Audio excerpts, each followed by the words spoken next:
Hello, and welcome back to the Bottom Line Me podcast, where we like to spend some time talking about issues and challenges in the title insurance and real estate business.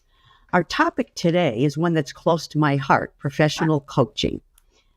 Coaches can be a great resource or support person in many situations. And today, with so many of us working remotely, I think finding a coach can help us to lead our team, manage our time more effectively, guide us when we're faced with making decisions that are difficult, or simply seeking out direction or strategies that can help us balance our work and life responsibilities. Working with a coach offers an opportunity for us to gain new perspectives or solve problems. I think coaching can enhance our lives and also the lives of those around us. I'm your host, Ann Allard, and today I'm very excited to welcome executive coach, old friend, and former Old Republic title colleague, Alison Gareffa, owner of Forefront Coaching. In Alison's practice, she likes to specialize in working with executive leaders and military spouses. Alison, welcome, and it's so great to see you. Thanks, Ann, and thank you for having me. It's great to see you too. I love that we're old friends. Yes. Yeah. Well, it's awesome. I appreciate it. Yeah. Well, so I'm really excited to catch up with you and explore a variety of the topics that leaders and executives encounter every day. And hopefully we'll leave them with some suggestions on how they can move from what I like to call concern to action. But before we dive in, tell us a little bit about yourself and what led you to pursue your coaching career. Yeah, it's a little story. We're going to go back in time. Awesome. I started in the title insurance industry, believe it or not, 40 years ago this year. They say possible. I know.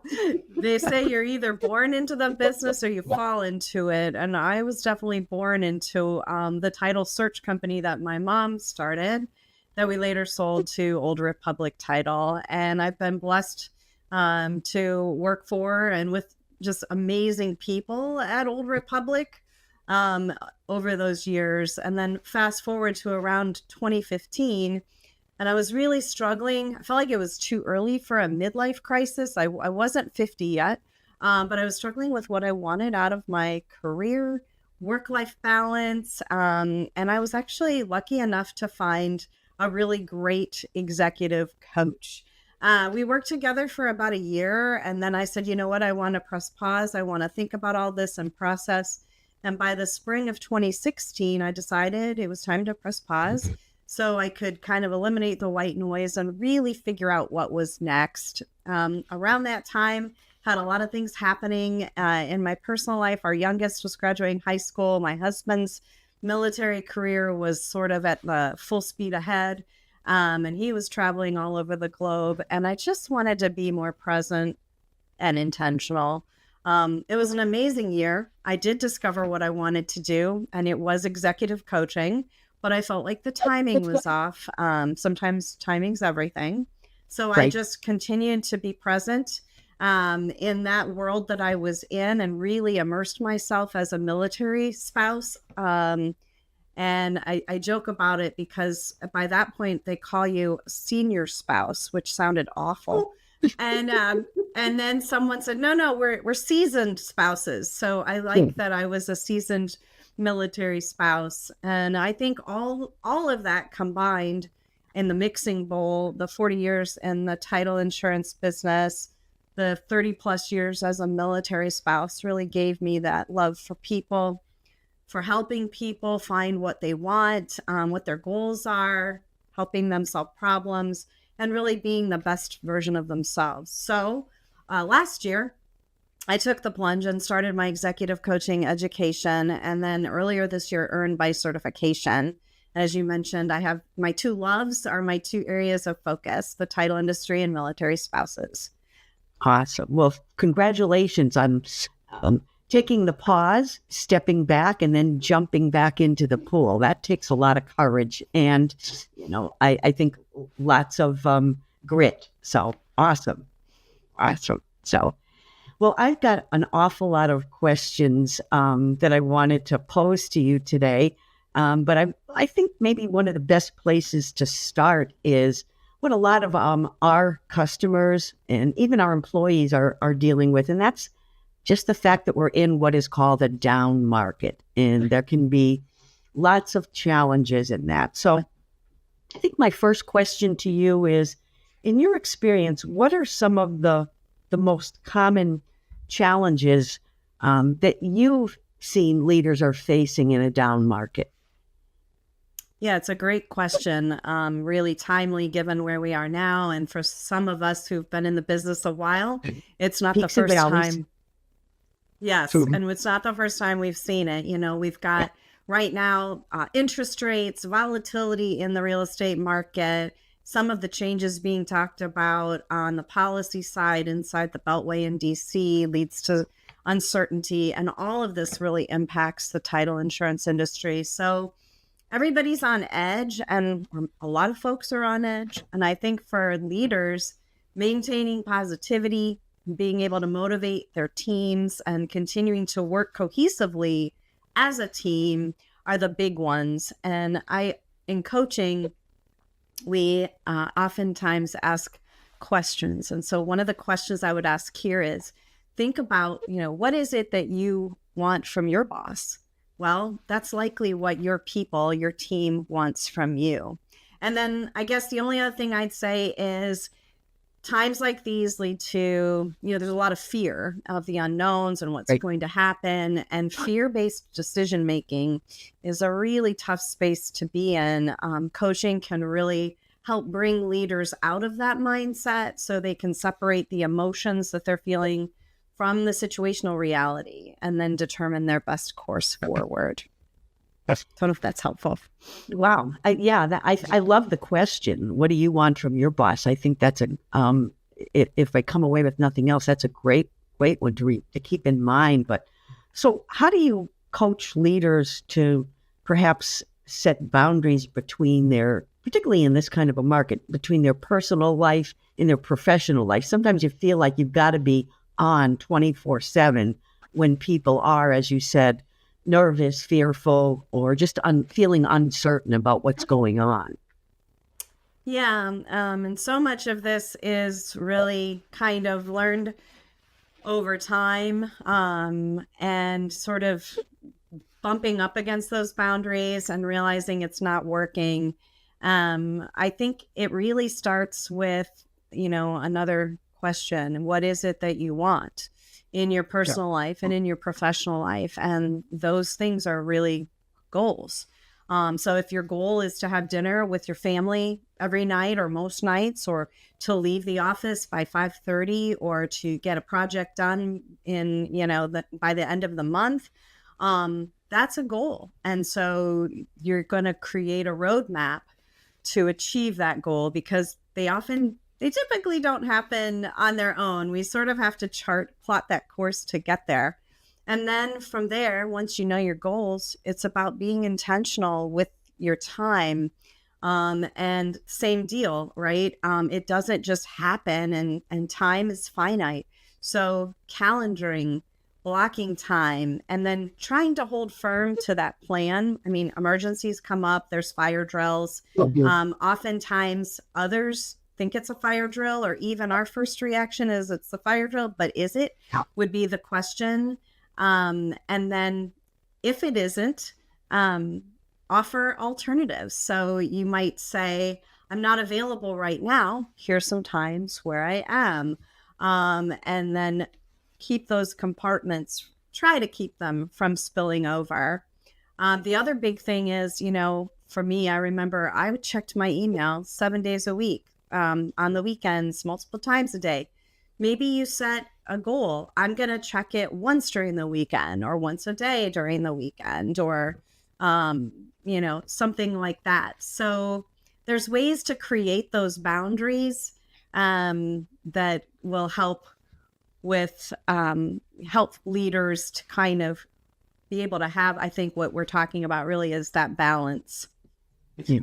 Yeah, I was reading an article one time about boundary busters, and that we all have them in our lives, and we really have to come up with strategies. But I love your suggestion that I'm not available right now, but here is an option or another alternative. So you're not basically shutting somebody down or saying, no, I can't help you. You're taking care of your own boundary and making sure that stays in place. But at the same time, you're there to support the people that you need to support. So I think that's a great way to sort of respond to that question that many of us are faced with, often several times a day. So one of the other things I'd like to talk a little bit about is self-awareness and emotional intelligence. Why do you think these are critical skills or components of leadership today? Because there's a lot of talk about it. There is, right? Emotional intelligence is really a buzzword these days, also known as emotional quotient or EQ. We hear that a lot. And EQ, emotional intelligence, and self-awareness go hand in hand. And it comes naturally for some of us, but not for others. For others of us, it's a learned skill. Sometimes it's a blend of both. We've got a little bit of natural ability, and we need to learn. We need to learn more as well. But I think EQ helps create a positive work culture. It helps with efficiency, with productivity, with morale. And the most important thing, sort of that holy grail, is building trust. I think EQ helps us understand ourselves better, helps us understand others, and all the emotions in between. And that then leads to being able to communicate more effectively, to have more empathy, to better deal with conflict, to overcome challenges like the market that we're in. And really, it all boils down to EQ is really about caring about other people, asking how they are, or kind of taking some cues that they might not be great, and it might be time to sit down. Ooh. Any particular tip or strategy that you can share with us on how someone could improve their emotional intelligence? I'm all ears for this one. Yeah, and this is something actually we learn in coaching, some of these techniques, and they're really great tools for all of us. The first I would say is active listening. It's really critical for all of us, but especially for leaders. It shows that you care enough to stop everything you're doing solely to focus on that person or that team. And that has sort of a waterfall effect, because it makes the other person feel valued, heard, and that's motivating. And then back to the Holy Grail, that builds trust.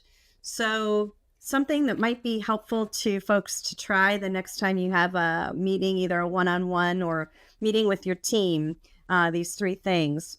First is listen intently, and that starts with do not disturb. It starts with turning your phone over, because even on do not disturb, we might be able to see those messages coming in, and just focusing solely on that person who's talking in that conversation and blocking everything else out.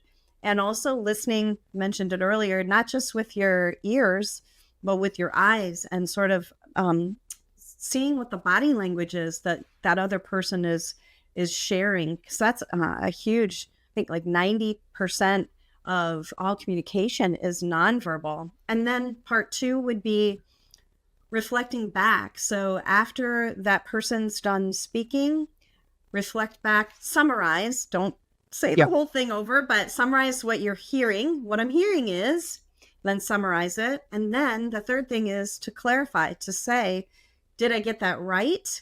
Or if you didn't understand something they said, I always love this question, help me understand, and then ask for clarification. So that's a great question.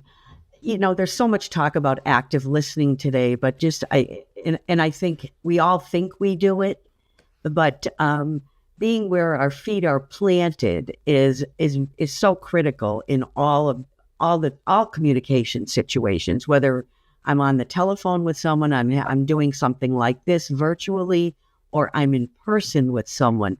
So I think those reminders for all of us are really helpful and useful and help us to improve our own emotional intelligence and becoming more self-aware that we're not distracted by a phone or something else. So that's great.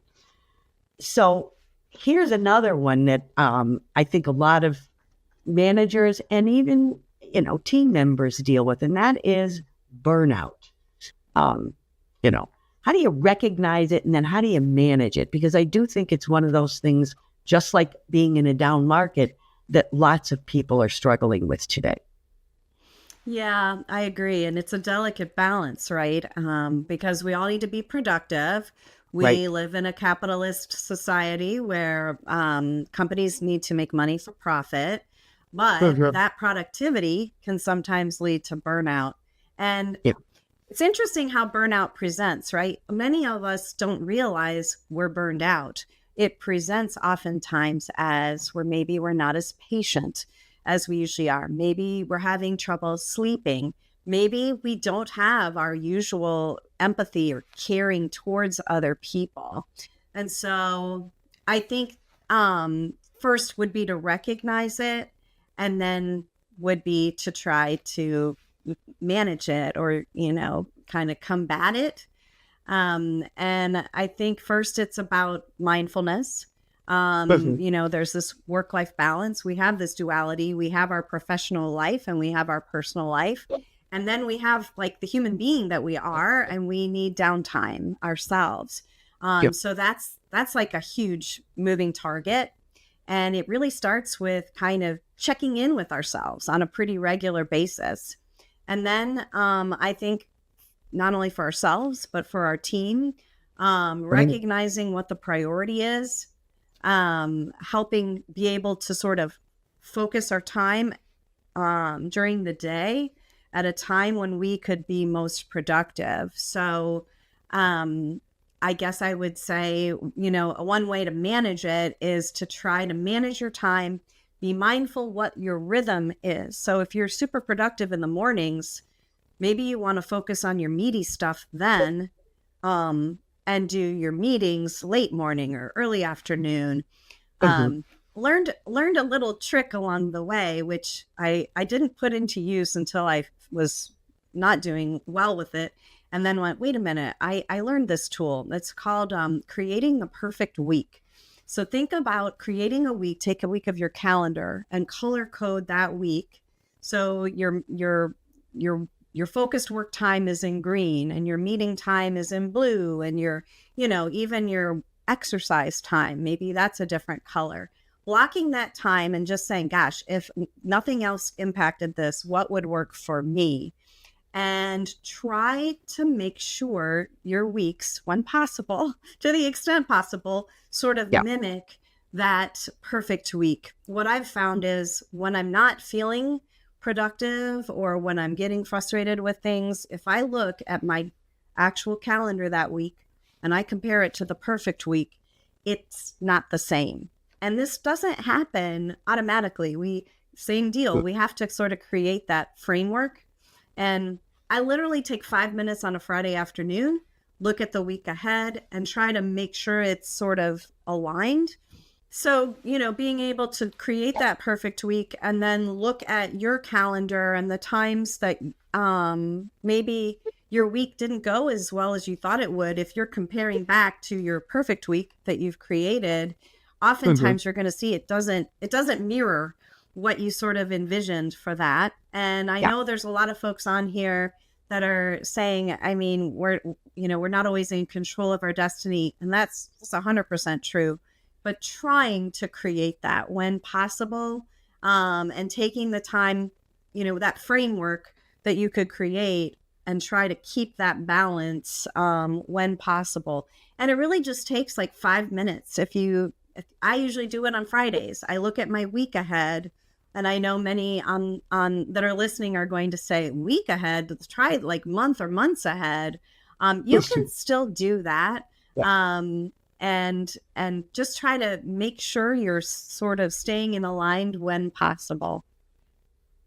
Awesome. Well, you're singing to the choir with the perfect week, because you may remember that we use that framework in our mentorship program, which is, largely around how do you create your perfect sales week. So that's great that you can apply it and adapt it in so many different areas of your life. So I think when we're faced with burnout, or we're tired or exhausted or just frustrated, one of the things that might be difficult for us, whether we're the owner, the manager, a leader, or an employee, is having conversations with customers that may be feeling some of the same things that we're feeling. So any ideas or suggestions on how a leader could guide an employee in having some of those types of conversations when you're faced with a customer that's kind of feeling the same way you are? Yeah, it's another great question. And I think, what comes to mind is what we talked about earlier. It's that emotional intelligence. So first, being able to put ourselves in our client's shoes and ask some questions of ourselves, well, based on, how they might be feeling, such as, Yeah. what are their top 3 challenges right now? What kind of pressure are they under? What might they need from us, since really we're here to serve them? And then, just like in coaching, we ask questions, basically ask our clients, acknowledge where things are right now. Things have been pretty stressful. The market's pretty crazy. How are you doing?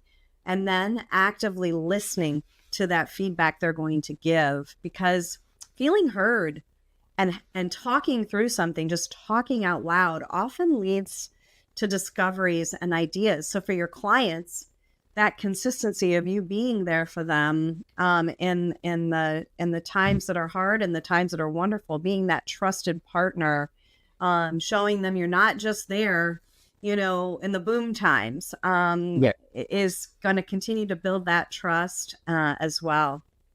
Yeah, great. It's so interesting, because I think something just came to mind for me, and I think humor sometimes can be a great way to, diffuse things like that. I remember a situation years ago when I was in one of those bad spaces and was probably just complaining, when I was talking with someone, and his response to me, which I've never forgotten, was, "So, Ann, have you always been like this, or is this just since the house fell on your sister?" Love it. Snapped, well, and I mean, we knew each other well, so it was okay for him to say something like that to me, but it snapped me right out of it. And I realized, whoa, I'm coming across in a really, unpleasant way. But anyway, so I just thought I'd share that with you, because it came to mind when you were talking about this. So cool. All right. Well, I think lastly, the thing that I wanted to talk to you about was, I know that you specialize in difficult and influential conversations in your practice. So can you share some tips for handling these kinds of conversations? Yeah, absolutely. And they're related, they're cousins, but they're slightly different. For difficult conversations, I think a lot of folks approach is it's only human, is to avoid it completely, which often isn't helpful. So I think one way to combat that desire to kind of, sweep it under the rug is to do some planning. And also to acknowledge your emotions. A lot of times these difficult conversations have a lot of emotions wrapped around it. So process them, wait until you've done that and you sort of past that.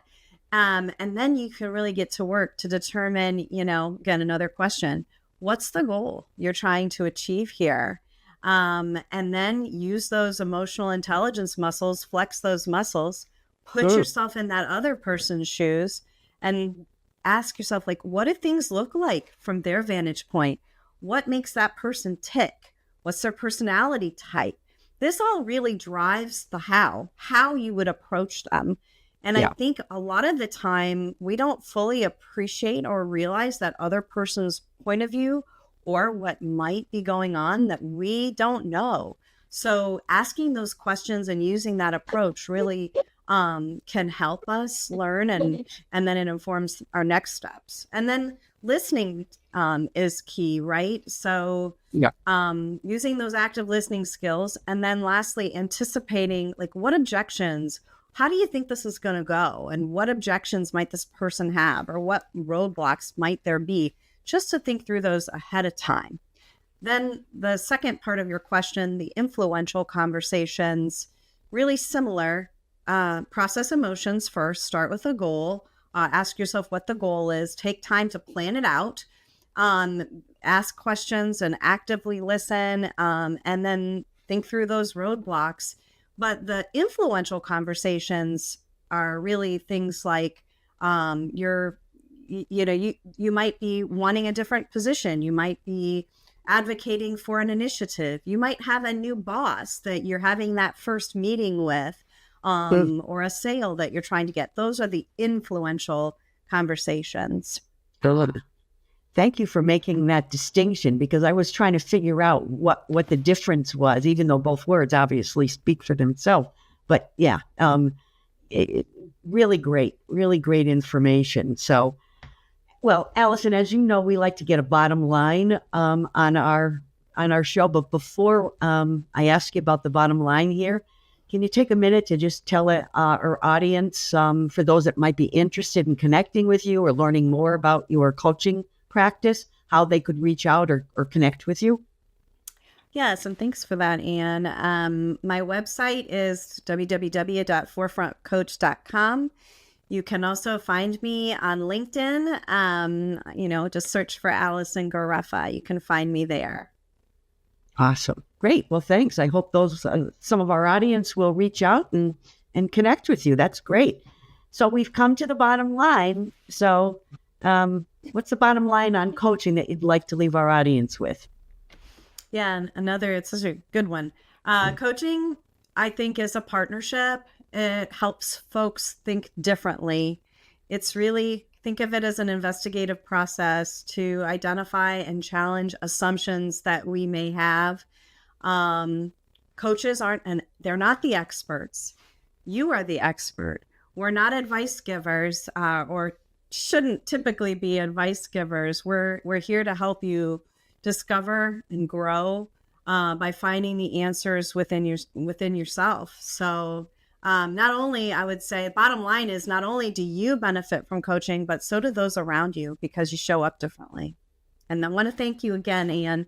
This has just been a wonderful time today to talk about this. It has been for me as well.